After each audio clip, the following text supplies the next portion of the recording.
I'm Dina Baer. And I'm Patrick Elwood. Thank you for joining us. Robert Crimo III was denied bond at his first court appearance this morning.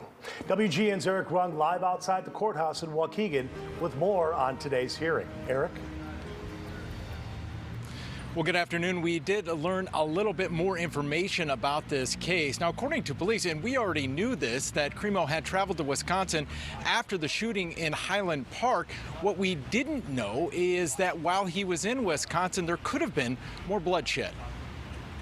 He was driving around. However, he did see a celebration that was occurring in Madison, and he seriously contemplated using the firearm he had in his vehicle to commit another shooting.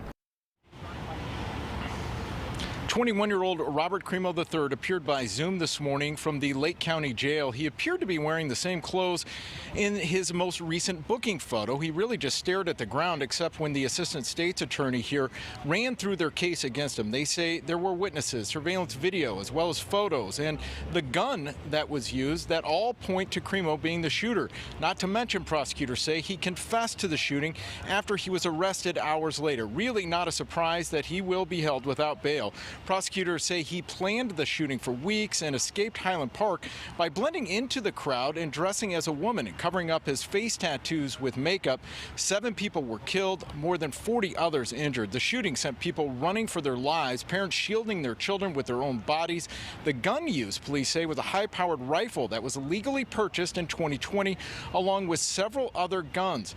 This despite a 2019 call to police from his family that he wanted to kill everyone. At the time, police took a number of knives and daggers, even a sword from his home, but they were later returned when the family didn't press charges. Months later, his father sponsored Crimo for a FOID card. He did pass several background checks. The state's attorney here referred questions about that to the Illinois State Police. He did, however, once again call for a ban on assault weapons. There was a ban of these types of weapons between 1994 and 2004. Everything shows that these types of horrifying, devastating incidents went down during that time. My position as a public safety professional, as one of the many individuals responsible for the safety of the people in Lake County, we should have a statewide and national ban on assault weapons.